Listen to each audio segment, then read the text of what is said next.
Hello बच्चों, चलिए प्रश्न पढ़ते हैं। तो प्रश्न में दिया गया है, वाष्पोत्सर्जन ससंजन खिंचाव सिद्धांत कहाँ कार्य करता है। तो हमारे पास विकल्प हैं, सक्रिय अवशोषण, निष्क्रिय अवशोषण, सक्रिय और निष्क्रिय अवशोषण या फिर उपरोक्त कोई नहीं। तो इस प्रश्न की मुख्य अवधारणा के बारे में हम जान लेते हैं। तो यहाँ लिखेंगे मुख्य अवधारणा। इस प्रश्न की मुख्य अवधारणा है हमारे पास रसारोहण।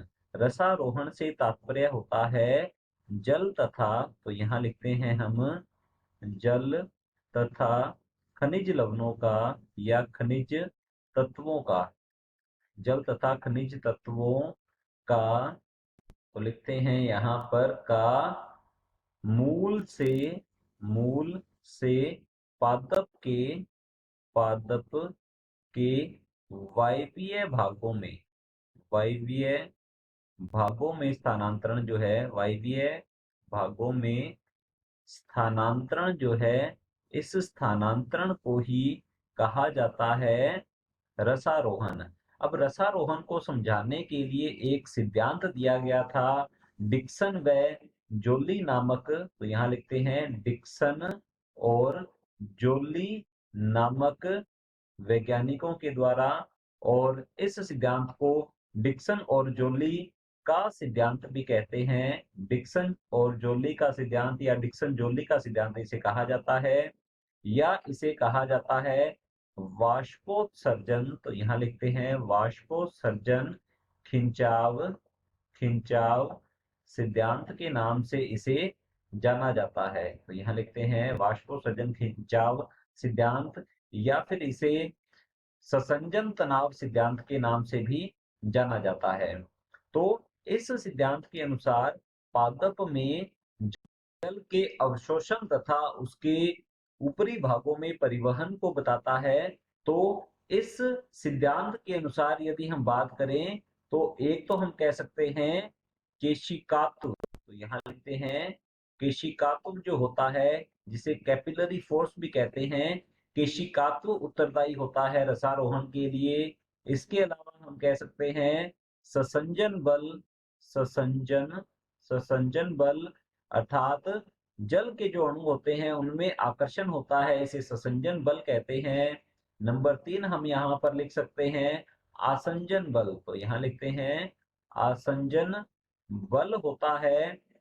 हम ये आसंजन बल समझा सकते हैं जैसे कि जल के अणु तथा लिग्निन की बनी हुई जाइलम वाहिका के मध्य ये आसंजन बल होता है, जिससे कि वह वाहिका की दीवार के साथ अच्छे से जुड़े रहते हैं।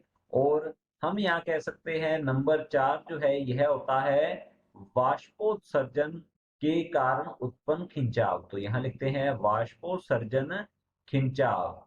तो ये सभी जो बल होते हैं ये मिलकर जल के रसारोहण के लिए उत्तरदायी होते हैं। केशिकात्व, ससंजन बल और आसंजन बल जो होते हैं ये जल के स्तंभ को जाइलम में बनाए रखते हैं, और वाष्पोत्सर्जन खिंचाव जो है यह बल जल की ऊपर की ओर गति के लिए उत्तरदायी होता है। तो यहाँ हम देख सकते हैं कि रसारोहण को समझाने वाले वाष्पोत्सर्जन खिंचाव सिद्धांत के अनुसार जो जो बल यहाँ पर लग रहे हैं, वे सारे के सारे बल जो हैं यहाँ पर हम कह सकते हैं कि यहाँ पादप की ऊर्जा का उपयोग नहीं होता है, ये भौतिक बल होते हैं।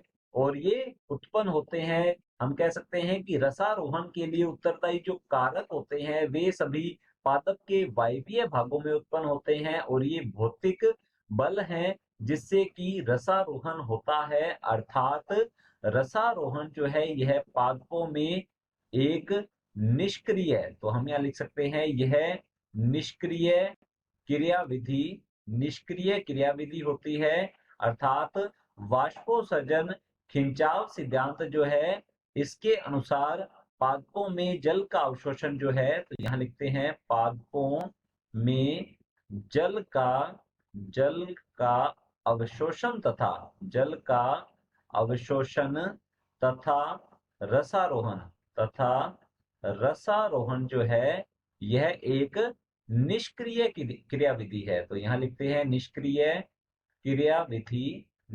क्रियाविधि होती है, तो ये है एक निष्क्रिय क्रियाविधि। तो हमसे पूछा गया है वाष्पोसर्जन ससंजन खिंचाव सिद्धांत कहाँ कार्य करता है, तो यह कार्य करता है निष्क्रिय अवशोषण में। तो चलिए देखते हैं विकल्प की ओर। तो विकल्प दिया गया है सक्रिय अवशोषण, तो हमारा ए विकल्प जो है ये गलत होता है, क्योंकि यहाँ पर सक्रिय रूप से अवशोषण नहीं किया जाता।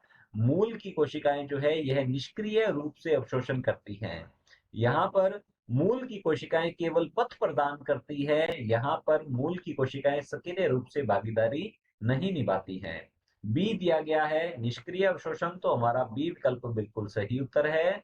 सी है सक्रिय और निष्क्रिय अवशोषण, तो हमारा सी विकल्प जो है ये गलत होगा। और डी है उपरोक्त कोई नहीं, तो हमारा डी विकल्प भी गलत होता है। विकल्प बी बिल्कुल सही उत्तर है। आशा करता हूं आपको समझ में आया होगा। धन्यवाद।